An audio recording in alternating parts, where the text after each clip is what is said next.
Ang manugang kong trilyonaryo. Kabanata 541.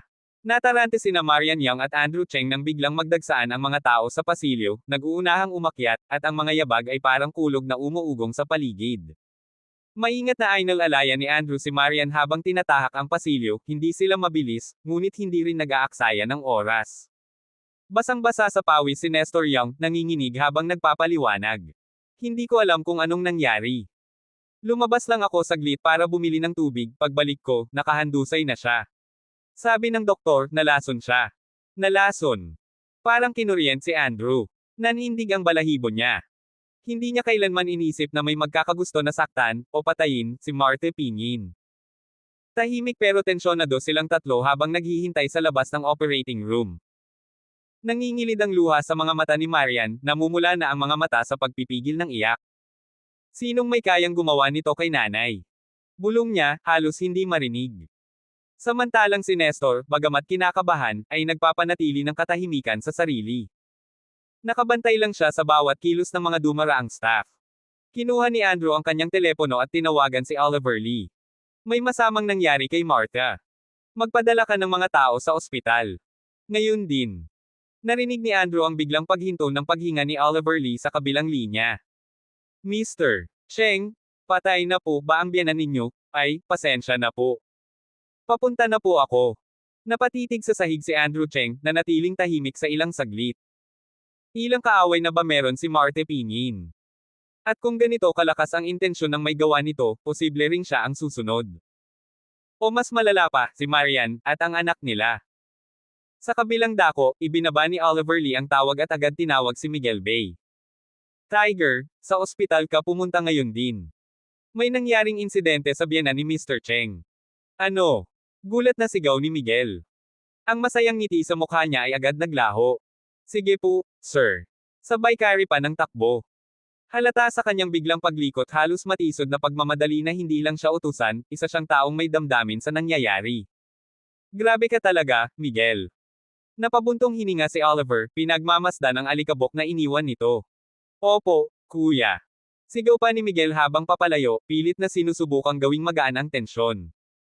Makalipas ang ilang minuto, dumating na sina Mr. Oliver, Miguel, at ilang bodyguards. Ngunit laking gulat ni Oliver Lee nang makitang may dalang dalawang korona ng patay si Miguel. Sinong nagsabi sa'yo na magdala ng mga iyan? Single ni Mr. Oliver habang tinuturo ang mga korona. Napakamot ng ulo si Miguel, at nauutal. May aksidente raw po sa biyenan ni Mr. Cheng. Inisip ko, baka, ang utak mo parang pansit na hilaw. Hindi pa siya patay. Sigaw ni Mr. Oliver habang hinimas ang sentido. Napalalim ang kanyang paghinga. Itapon mo yan bago may makakita. Agad namang itinapon ni Miguel ang mga korona sa tabi ng basurahan at nagmadaling sumunod sa loob. Samantala, malalim na ang iniisip ni Andrew Cheng. Tahimik ngunit may kasamang utos ang boses niya. Oliver, maghintay ka muna dito. Ako na ang bahala sa loob. Pero habang wala pa ako, hanapin mo lahat ng maaaring nakapasok sa silid ni Mama. Gusto kong malaman kung sino ang gumawa nito, at bakit. Tumango si Mr. Oliver, seryoso na ngayon. Mr. Cheng, nalason si Tita Martha. Sigurado ka bang? Nailigtas siya. Pero hindi natin alam kung kailan babalik ang susunod na pagtatangka, sagot ni Andrew, malamig ang tono. Alam ni Oliver na hindi lang ito usapin ng biyenan. Isa itong babala. At kung hindi nila ito mapipigil, susunod na ang pamilya ni Mr. Cheng. Hindi nagtagal, nagsidatingan ang mga tao ni Oliver, at naging parang isang kampo militar ang ospital. May dala rin siyang kuha mula sa CCTV. Mr. Cheng, ito ang nurse na pumasok sa silid ni Tita Martha, kalahating oras bago ang insidente. Lumabas siya makalipas ang 5 minuto. 10 minuto pa, saka dumating ang doktor. Pinanood ni Andrew ang footage. Nakasuot ng pink na uniforme ang nurse, tila pamilyar ang kilos. Nakilala mo na ba siya? Tanong niya. Wala siya sa roster ng ospital. Wala ring nurse na nakarehistro sa pangalan niyang binigay. Napatitig si Andrew sa screen. Isang katahimikan ang bomb alert sa paligid. Simulan ang paghahanap. Hanapin siya kahit saang sulok ng lungsod. At alamin kung sino ang nasa likod nito. Maya-maya, lumabas na ang doktor mula sa operating room. Agad na sinalubong siya ni Marian. Duke, Kumusta na po si Mama? Stable na ang lagay niya. Pero kailangan pa siyang obserbahan. Mahina pa ang katawan. Napaluha si Marian sa pag-ahon ng pag-asa. Maging si Nestor ay napaupo sa isang sulok, nagpapasalamat sa langit. Ilang oras ang lumipas. Puno na ng pamilya ang silid ni Martha. Ngunit nang magising siya, tulong. May nagtangkang pumatay sa akin. Sigaw niya, nagpapanak. Agad siyang nilapitan ni Marian, pilit siyang inaalo. Ma, ligtas na po kayo. Nandito na po kami. Ngunit nanginginig si Martha, ang mga mata ay naglalagablab sa galit at takot. Marian. Halos patayin nila ako. Lumapit si Andrew, mahinahong tinig ang ginamit. Ma, iniimbestigahan na po namin. Kami na ang bahala. Pero biglang tumindig ang boses ni Martha. Ikaw. Ikaw ang may gawa. Gusto mo akong patayin. Lumayas ka.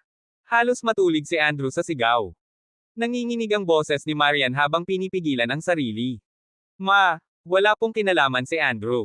Kasama ko po siya buong oras. Pati pulis, alam na ang lahat. Ngunit patuloy sa pag-iyak si Martha, hanggang sa mapagod at maidlip muli. Kinuha ng pulis ang pahayag ng mga nakasaksi. Pagkatapos, magkasamang naglakad sina Andrew at Marian sa may hallway. Andrew, pasensya ka na. Natakot lang talaga si Mama, ani Marian, malungkot ang boses. Umiling si Andrew, pinisil ang kamay niya. Alam ko. Pero hindi ako titigil hanggat hindi ko nalalaman kung sino ang gumawa nito. Napatitig sa kanya si Marian, kita sa mga mata ang takot at alinlangan. Andrew, paano mo magagawa yun? Ligtas ka ba sa lahat ng ito? Mahinahon, ngunit puno ng determinasyon, hinawakan ni Andrew ang kamay niya. Relax. Ligtas ako. Hindi na ako ang mahina mong asawa noon. Napakurap si Marian, natigilan sa kanyang sinabi. Andrew, ikaw ba, mas higit ka pa sa inaakala ko. Saglit na natahimik si Andrew. Sasagutin ba niya ang tanong? O hayaang manahimik ang katotohanang matagal na niyang tinatago? At sa pagitan ng tibok ng puso, may isang tanong na bumitin sa ere, sino nga ba talaga si Andrew Cheng? Kabanata 542. Napatawa si Andrew habang niyayakap si Marian. Mahal, may tago pa ba ako sayo? Kung meron man, baka may bagyong dumaan sa buhay natin. Napailing si Marian, kunwari galit. Sige na, sige na.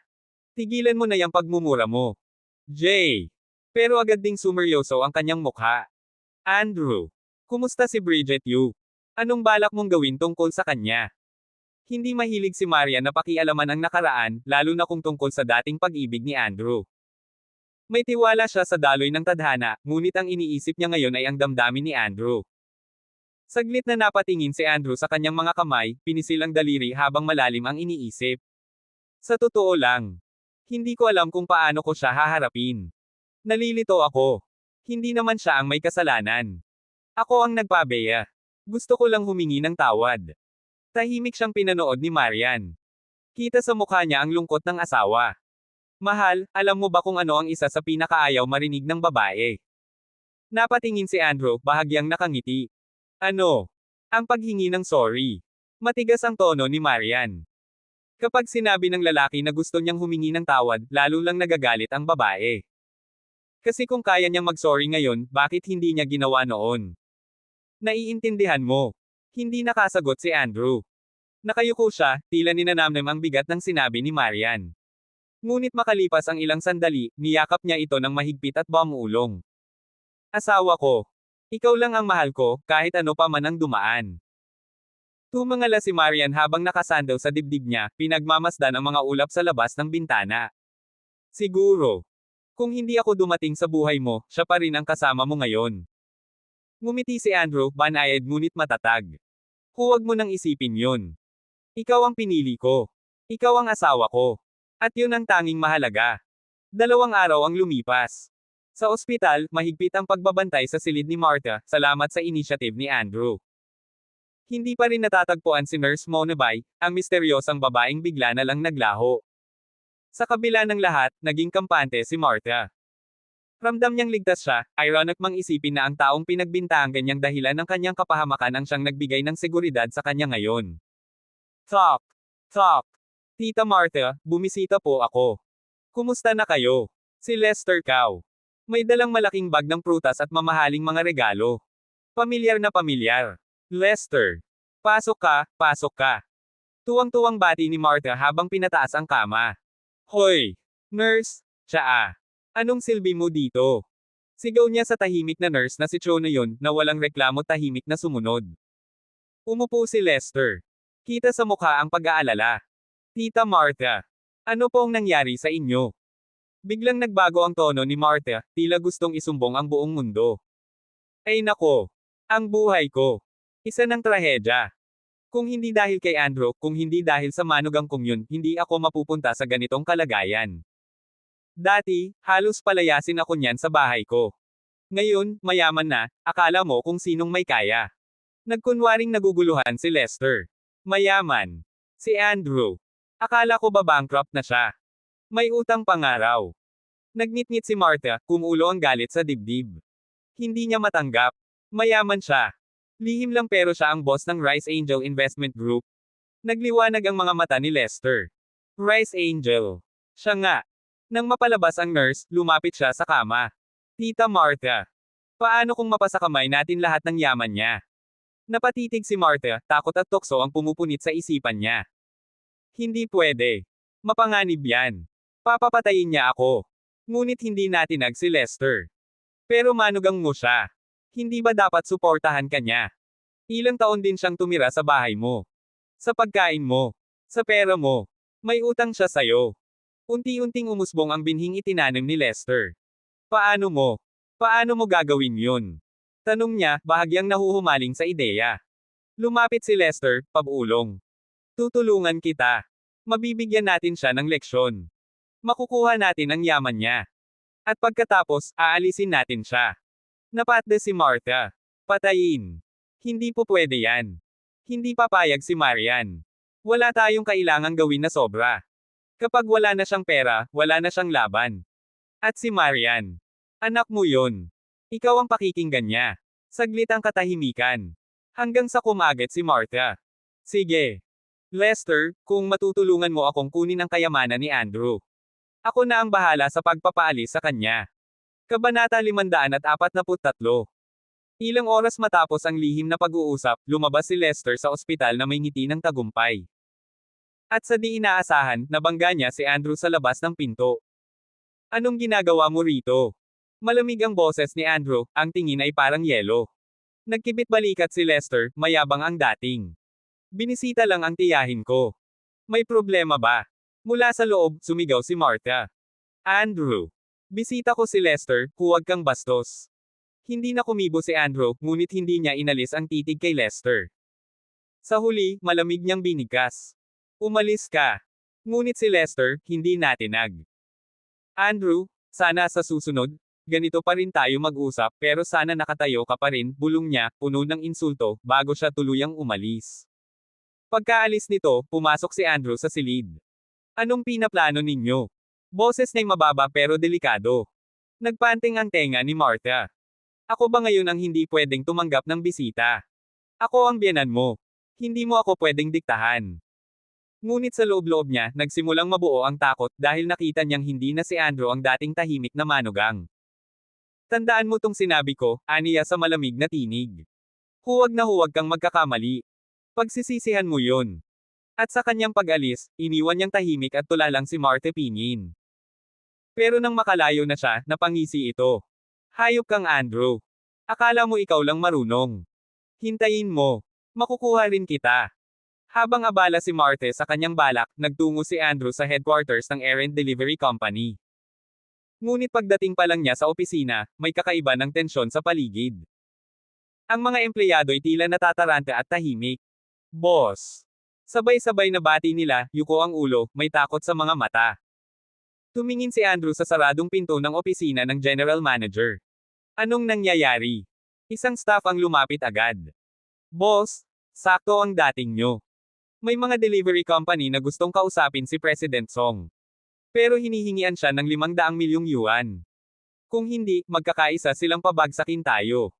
Simula pa nang mawala ka, grabe na ang pagod ni President Song, dagdag pa ng isa. Lalo na si Juan Gu, bulong ng isa pa. Laging nagyayaya ng dinner, puro landi ang pakay. Sumeryoso ang mukha ni Andrew. Naiintindihan ko. Ako na ang bahala. Bubuksan na niya ang pinto nang biglang bumukas ito mula sa loob. Isang kalbong matabang lalaki ang lumabas, galit, namumula ang mukha. Angela Song, pag-isipan mong mabuti. Kapag hindi mo kami nakasama, hindi mo makukuha ang merkado ng Shangjang Delivery. Si Huan Gu, ang leader ng Meihua Takeaway. Isang higante sa delivery industry. At siya rin ang susunod na haharapin ni Andrew. Kabanata 544. Nagdulot ng kaguluhan ang pagbubunyag sa tunay na pagkatao ni Andrew Cheng. Nang makita siya ni Angela Song sa gitna ng karamihan, napasinghap ito at tila sisigaw. Ngunit nauna nang tumawa nang may pangungutya si Huan Gu at itinuro si Andrew. At sino ka ba? Nagyayabang ka pa. Sino ang nagbigay sa iyo ng karapatan? Wala siyang pakialam kay Andrew na inakala niyang karaniwang empleyado lamang. Halatang puno siya ng kayabangan. Lumingon si Mr. Huan Gu kay Miss Angela, kitang-kita ang galit. General Song, anong klaseng mga walang kwentang tao ang kinukuha mo? Nanganganib ang partnership natin sa ganitong mga asal.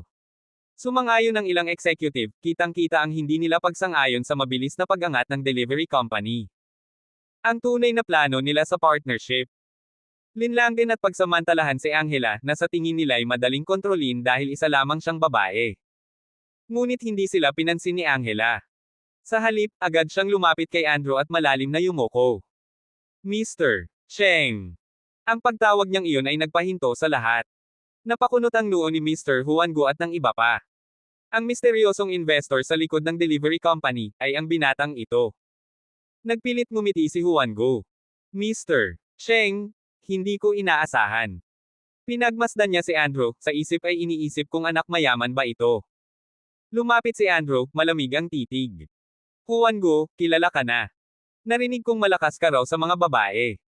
Curious lang ako, ano kayang masasabi ng asawa mo tungkol dyan? Nanigas ang leeg ni Huan Gu, nangangitim sa inis ang mukha. Mr. Cheng, paninirang puri iyan. Isa akong tapat na asawa. Iyan ay personal na atake. Pero kahit halata ang tensyon niya, alam niyang may tinamaan.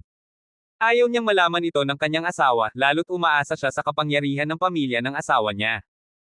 Ngumiti si Andrew, batid ang diskomportableng ekspresyon ni Huan Gu. May detalyado na siyang ulat mula kay Oliver Lee. Sa kabila ng 20 taong kasal, may mga kinakasama pa si Huan Gu sa iba't ibang lugar. General Gu, humingi ka ng 500 milyon para sa market, di ba? Tumango si Huan Gu na mayabang. Oo. 500 milyon. Kung gusto mo ang market ng Shangjang, bilhin mo. Kung hindi mo kaya, lumayas ka. Plano niyang kuhanin ang pera at itayo muli ang sariling kumpanya. Para sa kanila, si Angela ay target lamang dahil babae. Tinignan ni Andrew ang report na ibinigay ni Angela. Sa datos ko, ang combined value ng tatlong kumpanya ay wala pang 100 milyon. 500 milyon.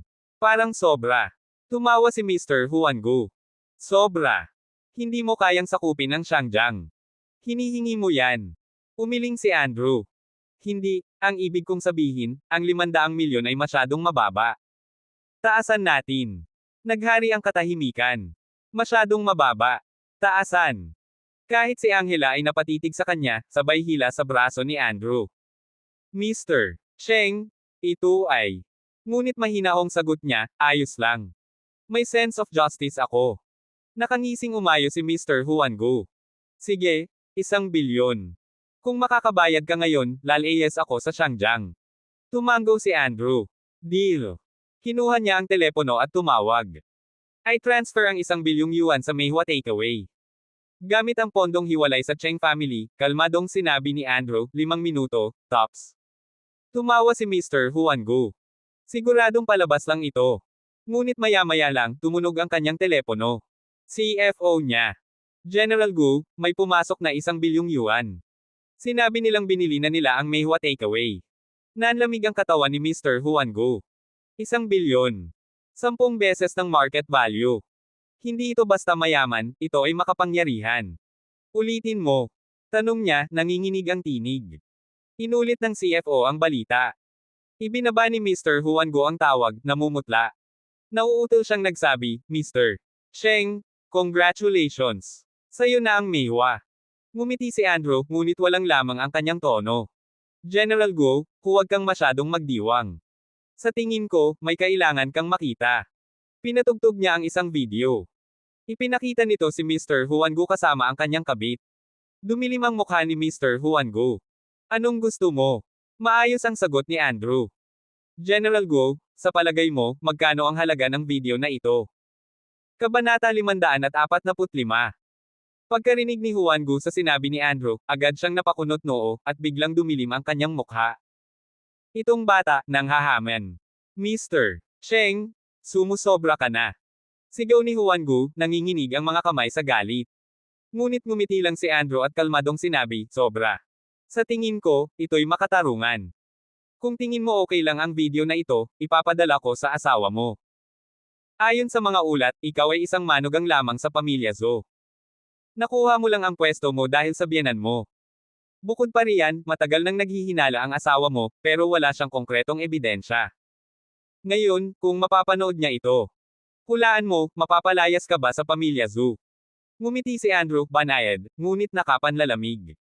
Ang simpleng ngiting iyon ang nagpakaba kay Huanggu. Hayop na bata ito. Ngunit alam ni Mr. Huanggu na oras na kumalat ang video, katapusan na niya. Kung mapalayas siya sa pamilya Zhou, mawawala ang lahat, ang posisyon, ang yaman, ang koneksyon.